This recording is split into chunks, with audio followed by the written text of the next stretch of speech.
Now this is the largest bowl that I undertook. I started out with 25 pounds of clay as kind of a block. I patted it into a kind of a great big biscuit shape. Now on a potter's wheel, you don't actually throw your pot on the metal wheel itself. What you do is you have what are called bats. They are done out of plaster, and they are poured in like pie pans, and you let them dry. Then you take that out of that pie pan, and you have maybe an inch, 2 inch thick. If you have a bigger pan, you make you some different sizes. I'll explain the importance of that. On the potter's wheel, you'll put that bat, and to hold that bat on there, you put little dabs of clay around the edge of the bat, and it fixes it right in the center of the potter's wheel. And then you're ready to fire, or ready to throw the pot.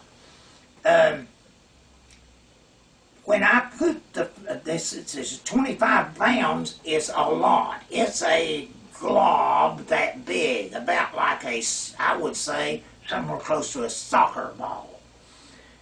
And what you do is kind of wet the bat down just a little bit with your hands. You get the hang of how much to wet anything. Then you kind of, actually sometimes just get it over the center of it and drop it. And then push down on it.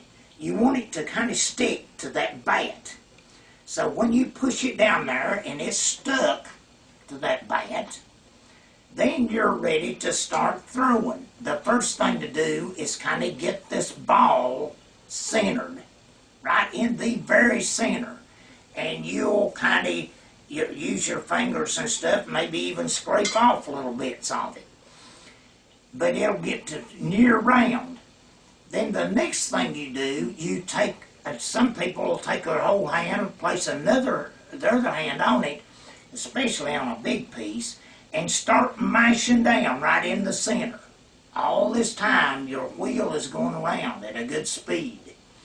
And it's actually, a potter's wheel is kind of like a lathe. So you push down in the center. All you're going to do is open this up. Now what you want to do is push down to, I would say you leave about a ½ inch in the bottom. You can make that thinner a little bit later if you want it thinner. I like it about a ½ inch, maybe even 3/4 of an inch, because you're going to be carving a foot on the bottom. Now when you do that, then the next thing is to open it up. You'll put pressure. You can do it both arms. Sometimes people use their thumbs. Everybody will have different techniques of how they throw. But I can guarantee you that piece of stuff was wearing me out because there was so much clay there. I was having to mash it, and then I had to keep pressure on the outside to keep it round. It's got to go round. Everything has to stay perfectly round.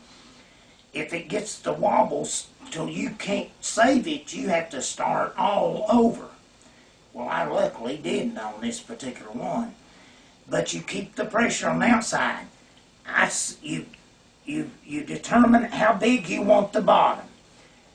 Then you throw a cylinder. A cylinder is just like a pipe. You pull up on that clay. You get it on your fingers. Now remember, it's soft, and I'm putting pressure on the outside and inside. I'm lifting that clay a little bit at a time. You just come up with your fingers like that, and it'll get a little bit higher. You mash a little more and come up. And your cylinder will grow. It'll come straight up here, like about that. Now, after I get it up, I have this shape in mind. I want to spread it out a little bit more. As I spread it out, it'll shrink. The cylinder will go down. And because it's narrow, I mean, it's fairly narrow here, You leave it thick enough because when you're going to go wider, it's going to get thinner. You see how thin it is here.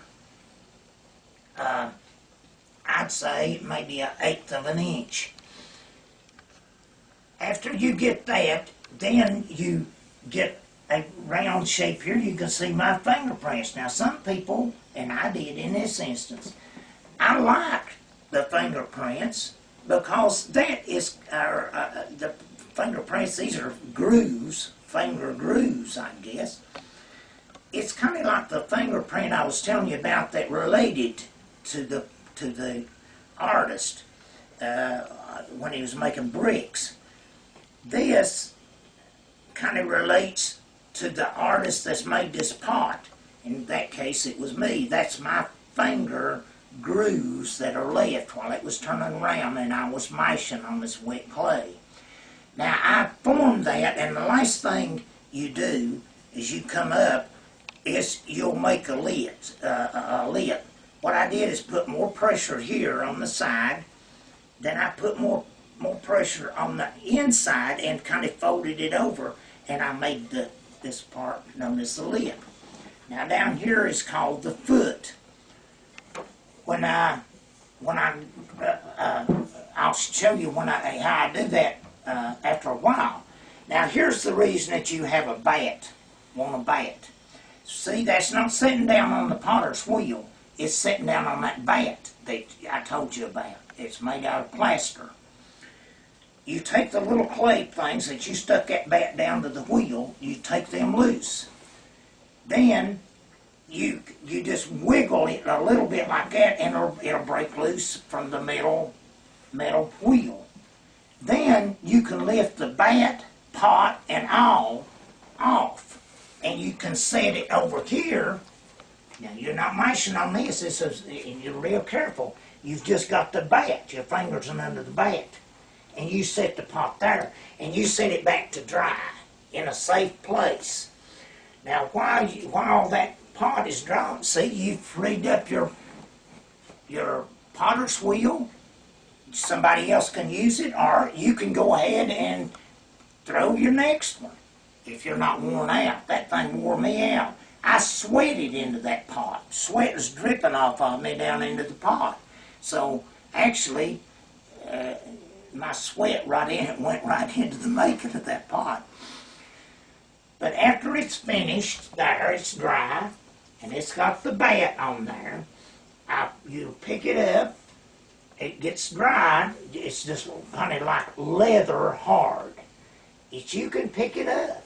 Now you don't want to put any weight or anything on it. You got to gently do this.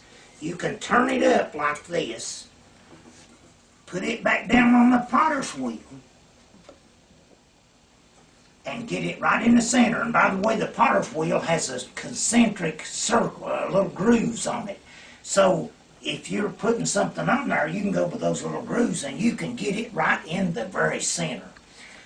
You take little globs of clay and you anchor this down against the potter's wheel. Now you don't need a bat down there this time. You anchor that all the way around. And now it's right in the middle. Now you take your tools, they come as little wire, there's scrapers, there's things, but some of them are just looped wire that will have a loop about like that on one end, and the other end will be a kind of a flat shape. But you turn the potter's wheel on low and it's going around. You can take that little tool and hold down there against that, and you can just cut that. It'll come right up out there in little long strings and just fall off. Remember, it's leather hard. It's not hard to cut.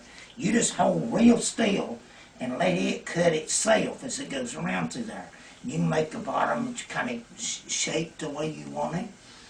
Then the next thing, you always sign your name down at the bottom or put a logo. You can sign your logo if you like. I did that in 1969. But anyway, that's where it maybe even started to crack, but the glaze filled the crack, so it's healed itself kind of there. But that, after that's done, then you can take it off and set it somewhere to dry more thoroughly. Remember, I told you it has to get bone dry or it'll explode. It'll break.